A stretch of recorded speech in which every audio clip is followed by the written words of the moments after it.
Nigeria, by extension Africa, battles a growing youthful population and with little or no meaningful engagement leaves a ticking time bomb on our hands. We are a blessed continent with great wealth, both in people and material. Our focus on ways remains driving conversations that affect all. Topics in the news, social concerns, politics, leadership, governance, empowerment, resource management, conflict management, finance, SME sustainability, technological innovation, food security, health, education, brain drain, our well-being, citizenship, and much more. Our goal is to continuously drive these conversations, keep them burning at the table to effect a positive change, both for our nation and continent. Ways, what are you saying, has a secret ingredient that completes the conversation every single episode, and that ingredient is you. Our past conversations shaped our yesterday. To shape our tomorrow, we must keep talking. So, I want to hear you. Be a part of our live conversations Mondays through Fridays. And let's all have our say. The Economic and Financial Crimes Commission, EFCC, has been at the forefront of Nigeria's fight against corruption with various high-profile cases and investigations. Recently, the agency has faced scrutiny and public pressure regarding its pursuit of Warri-based businessman Tompolo, that's popularly known as Tompolo. Nigerians have been calling for Tompolo's arrest, sparking a heated debate about the EFCC's role in enforcing the law. Now, it's another beautiful episode on your favorite primetime show, Ways. My name remains Osayuwa Mesale, and today we're discussing EFCC versus Nigeria's call for Tompolo's arrest. Now, remember, Ways is all about you. You are the wine Ways, so be a part of the conversation every single day. You can also head onto our YouTube channel at Official Upgrade TV to hit that subscribe button, like, share, and invite families and friends to join the show right now. When I open the phone lines, I'd really love to hear your thoughts on this topic, but as always, let me allow you ponder on my quote for today. It says, the Commission will always investigate and prosecute anyone involved in the abuse of Naira. And this was from the EFCC spokesperson, Dele Oyewole. We'll delve into all of this much later, but first, let me run off on a break. When I come back, I'll let you in on my news interest for today.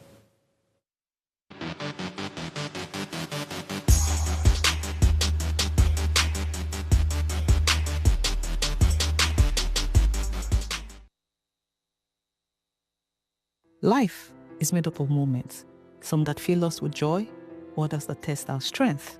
Welcome to Heartlines. This is our space to explore the highs and lows of human connection, the love, the heartbreak, and resilience that shapes our life. From relationships to friendships, parenting to partnerships, and so much more. Every week, we share stories and conversations that define us, navigating love, separations, the struggles of parenting, dealing with anxiety and managing the pressures and stress of life. Real conversations that bring us closer, helping us heal, grow, and connect. So join me Mondays through Fridays at 10 p.m. for Heartlines, the show where we connect hearts, have real conversations with real people, one story at a time.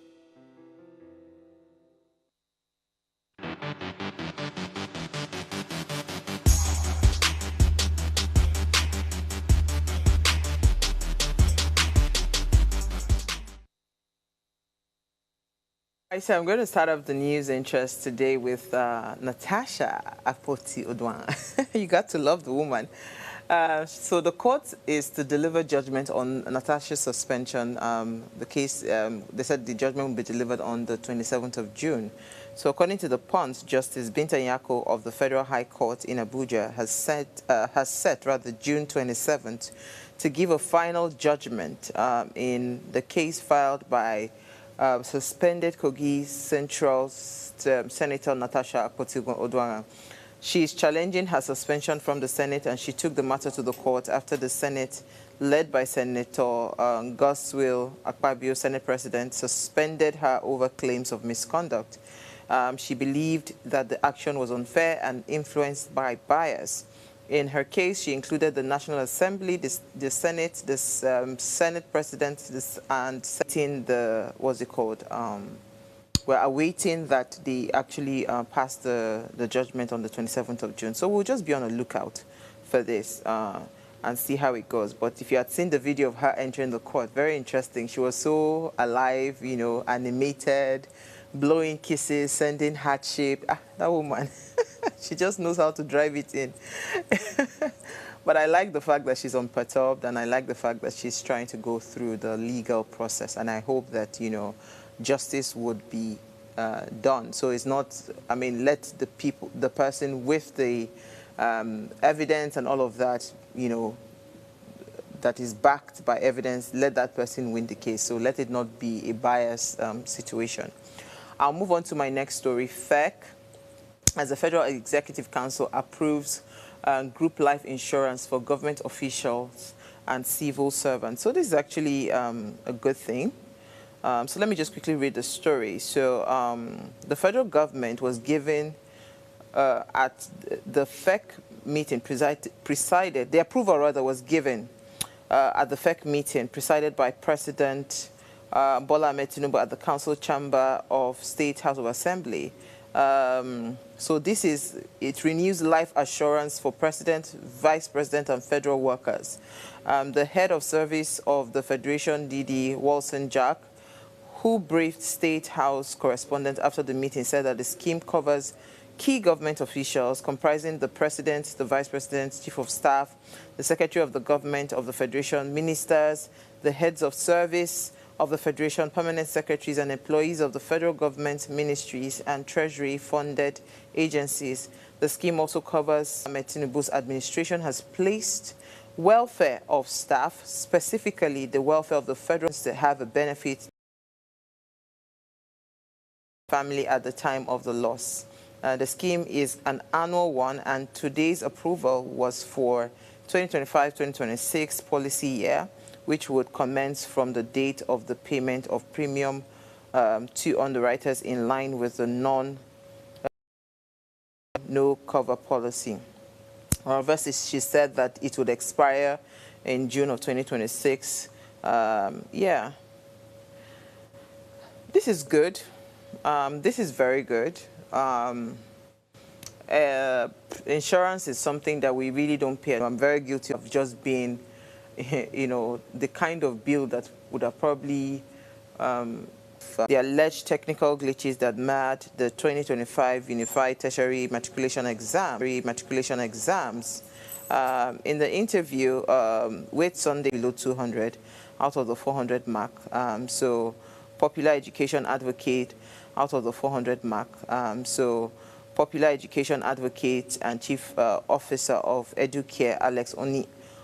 But I know that one of his friends, because in the center that he wrote, one of his classmates actually had a downtime of 1 hour. So the system just shut down and wasn't coming up until like an hour later before they were able to resuscitate the exams. And I think that particular classmate of his scored below 300. So you see, if he didn't have that downtime, I'm sure that his score would have matched up with the people, you know, that had the 300s and above. Because it's not like, you know, it's such a difficult exam to write. But I understand that, you know, part of what they said was, in JAM's defense, that the structure of the exams were changed this year, meaning that maybe your question 1 might be somebody else's question 50 and all of that. So there was no room for all those kind of, oh, tell me what your answer and all of those kind of things. I don't know how true that is. It's not confirmed, but I mean, some people have, you know, made those assertions that, you know, they actually shuffled the questions. So it curbed a lot of issues around malpractice, and that's why also there was also a mass failure. But if I want, because I said to you guys that I did a post on my TikTok over 60-something thousand views, a lot of comments and all of that. Most of those comments they were centered around glitches, they were centered around errors in the question. So it's not just the glitch. The questions, some of the questions were incomplete. Some had options, some didn't have options. The ones that had options didn't have questions. So some of those things. So I would really love for JAMB to be thorough. And this is you taking yourself out of the picture. Don't be like every other government agency that wants to just come on a defensive mode. No, literally look at the situation and see. Because again, it cannot be that complicated.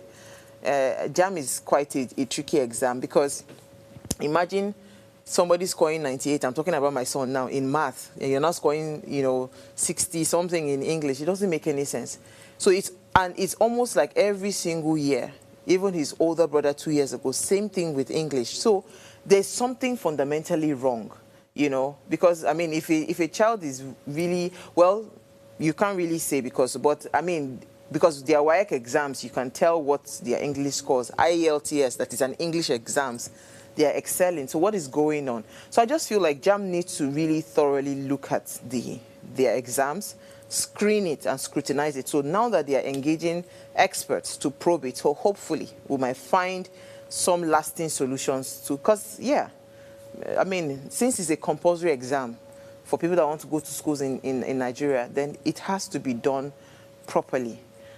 All right, so I'll move on to, I think this should be my final story. Reps reject bill on rotational presidency among 6 geopolitical zone. Let me take that. So, the House of Representatives on Tuesday rejected a constitutional amendment bill seeking to rotate the office of the president and vice president among 6 geopolitical zones of the country. In addition, the House rejected 6 other constitutional alteration bills listed in the order paper of the House of for consideration. It, however, resolved to bring back the bill on Wednesday